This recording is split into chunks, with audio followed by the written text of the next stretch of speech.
Hello, welcome to InfoHub. In our headlines, local government commission sworn in. Guyana defeats Caribbean All-Stars in T20 relief game by 5 wickets. Let Them Town Week hailed a success by residents, and Kanu urged to get more drug dealers. Stay tuned for the details of these and more. Daddy!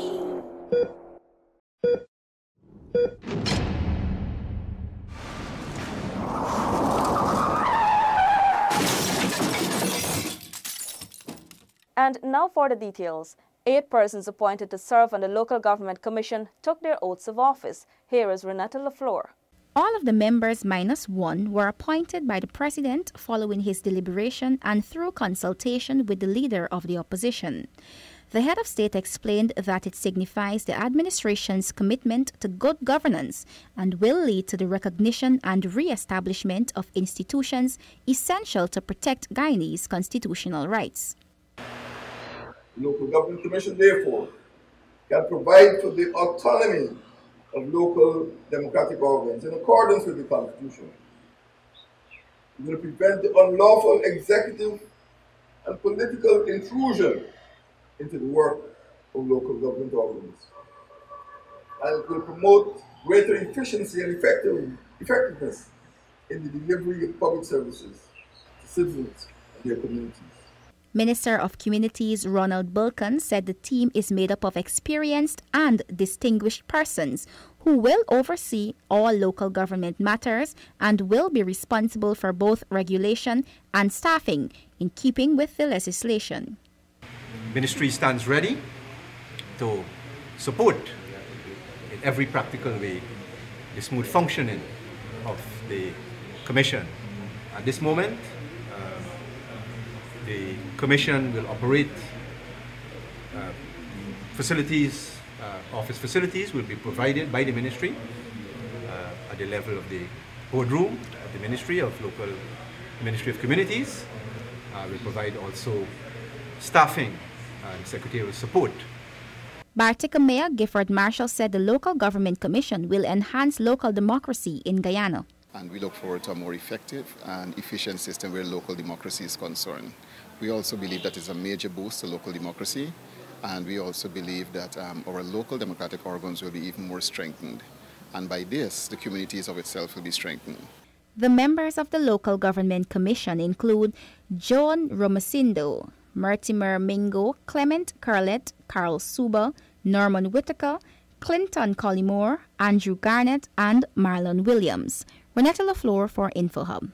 It is solely in the executive's purview to implement advice and recommendations, so says Finance Minister Winston Jordan. He refuted claims made by Chartered Accountant Christopher Ram. Here are the details. The finance minister apologized for his non-attendance at the business summit, which he explained was due to his presence at the annual meeting of the World Bank and the IMF. According to Jordan, the government commissioned 4 persons for the Tax Reform Committee, which included Chartered Accountant Christopher Ram. He expressed surprise that Ram's impression is that he owned the report. Recommendations and advice given to a client are just that. They are recommendations and their advice. It is for the client to use any or all of the recommendations or advice given, or it is the client who will either, in using any or all, can use it in full or variants of them or none of them at all. According to the minister, advice and recommendations were sought from the Tax Reform Committee's report and the Caribbean Technical Assistance Center because government was uncomfortable with some of the recommendations that were made.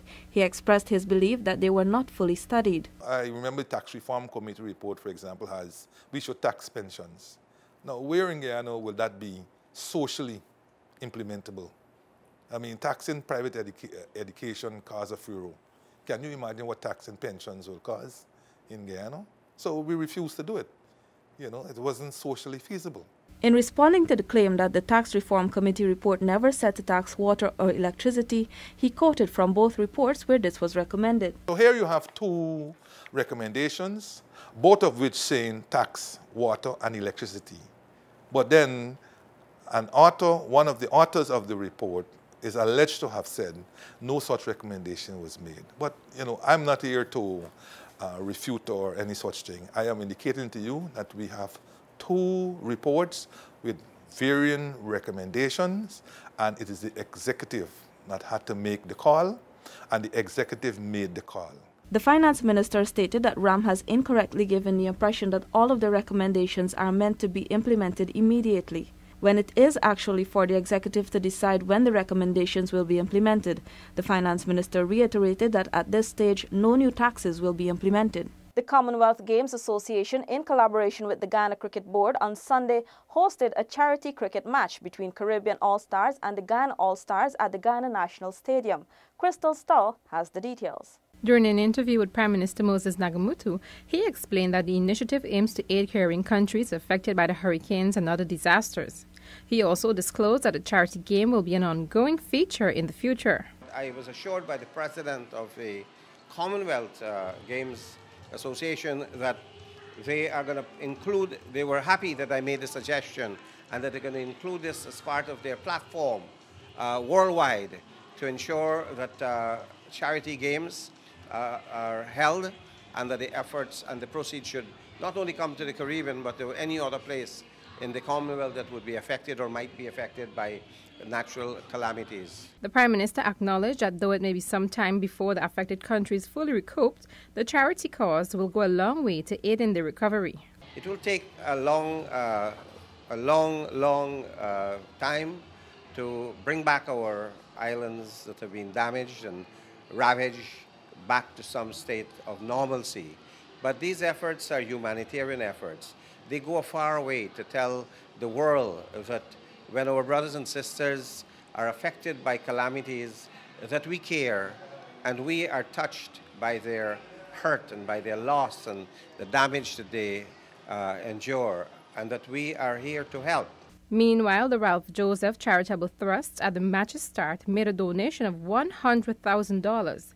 Head of the Trust, Ralph Joseph, explained that his family has been in the charity business for over a period of 10 years. It's not something new for us. It's to me like putting something to remember that God has blessed us, and continue to do that from time to time. The match saw a fair attendance from the public and other government officials. The game's proceeds will be forwarded to the Civil Defense Commission for distribution. Crystal Stahl for InfoHub. Gabriela Patram tells us that on the heels of the successful hosting of its inaugural Tongue Week, Lethem residents have expressed satisfaction. Residents of Lethem are already excited for next year's hosting of Tongue Week and share their pride in the job well done by the community and regional officials. Here are some of their views. It was very good. Okay, I think that it should continue and be an annual something. It would be good for the people. Oh yes, it's one of a kind because I'm here for 7 years now and we've never had anything like this before. So I like the diversity of culture, of persons, of activities, the talent. Okay, I feel very great. I feel very great of our Lethem became a tongue, and I want to commend everybody who worked. I'm actually feeling real happy about it. Yeah, I actually feel proud of this town. You know, I've been here since it was actually nothing. And now that it is something, I actually feel really proud of it, yeah. One of the highlights of the Tongue Week activities was the crowning of the first Miss Lethem Tongue Week 2017, which went to Aliyah Anthony. InfoHub spoke with her just after receiving her crown. I'm very happy because there are times that I thought that I couldn't make it, but yeah, I'm happy. My next step is to work with the Town Council as an ambassador for my community and to promote my platform, which is tourism, sustainable tourism.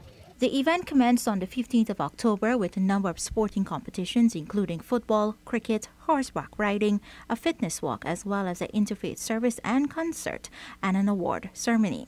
The high point came when President David Granger unveiled a plaque to officially declare Lethem a town. Gabriela Patram for InfoHub.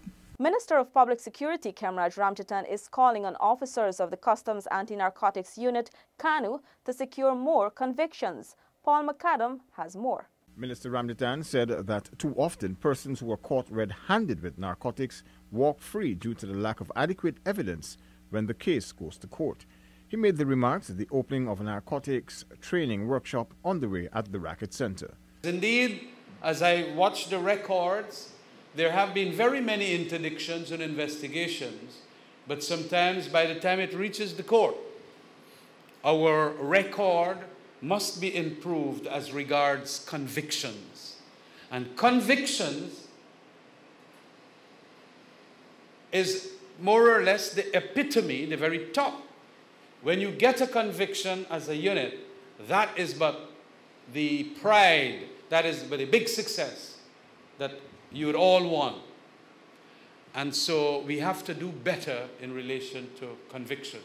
He described narcotics smuggling as an evil act which endangers the democracy and economy of the country. He urged officers not to be discouraged when they fall short of a conviction, however. He also encouraged officers to be professional and not to fall prey to the lucrative lifestyle it may falsely portray.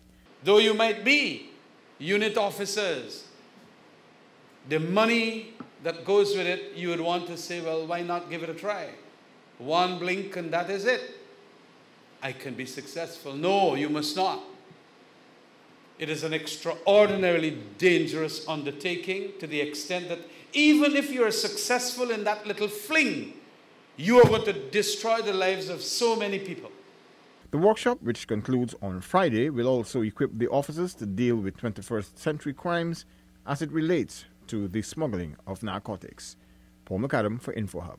And in our final report, Renetta LaFleur tells us that works in the east bank of Demerara pedestrian overpasses at Houston, Peters Hall, Eccles and Diamond continue, and commuters have welcomed the initiative. When completed, the pedestrian overpasses will not only eliminate traffic congestion on the east bank Demerara Road, but will also keep pedestrians safe from fatal accidents. Acting project manager for donor funds at the Ministry of Public Infrastructure, Mark Greaves, said works are quickly progressing.